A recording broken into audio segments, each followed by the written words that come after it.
This is The Healthy Healer, where true voice is your medicine. This is where we help doctors and other healers navigate through the challenging times by learning from the best minds in the healing industry. Laugh, cry, and be surprised. It's entertainment, education, and inspiration so you can continue to be the unique and amazing healer you were destined to be. Welcome to humanity. Welcome to The Healthy Healer with Dr. Fred.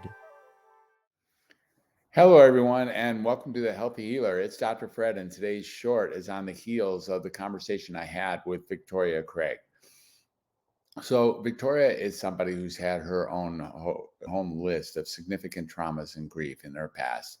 And in that process has learned through multiple different visits around the world to India, to Mexico, to Peru, and to her own heart using plant medicines and breathing tactics and breathing techniques to find what is true and honest, genuine, and authentic about herself and to heal.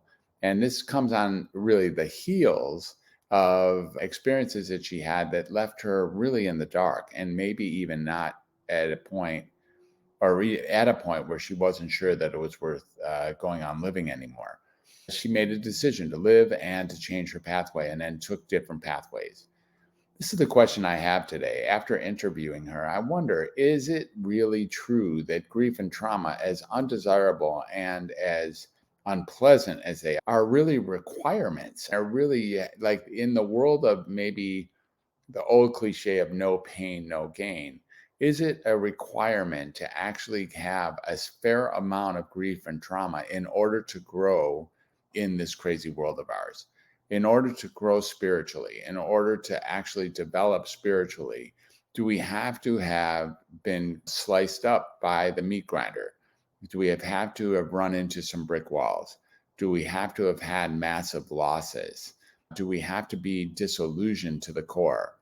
Do we have to be taken through massive misery as a way of responding to it, and then in the response to it, getting what's on the other end of responding to that kind of trauma, reinforcing that we have the tools to get through significant trauma and that we can be better off on the back end having gotten through those experiences, learning what might have contributed to the traumas or how to manage ourselves in future traumas, or simply actually living in the world on the other side of reconstructing ourselves in whatever way was necessary to get to the back end of the trauma. I think that the answer is yes, that grief and trauma are requirements. It's good because it's happening at a high pace to all of us. But is it really a requirement for development? And I guess the converse question is, if we had no grief and no trauma, would we actually develop at a similar speed? Or could we? In other words, could we effort ourselves to developing a life that is stronger, more embodied, more empowered, more spiritually developed, even if we didn't experience growth and development at the root, as a root foundation of searching for that kind of growth?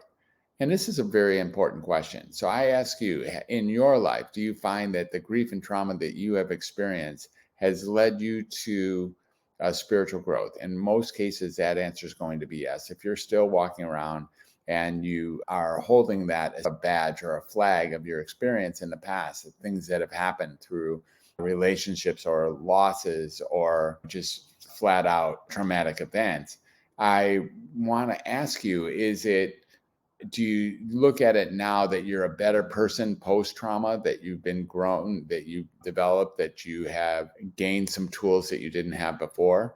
And if so, were that grief and that trauma, were they necessary in order to reach that high level?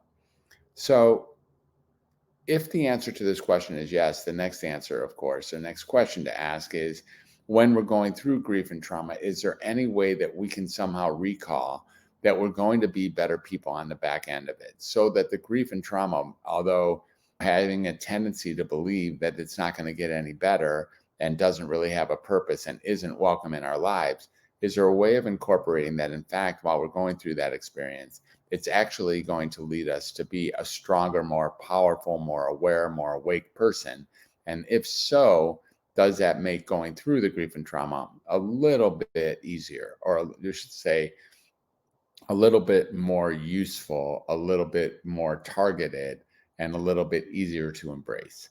So that's the question for the day. Thank you for being a listener of The Healthy Healer and for listening to this short and all our shorts.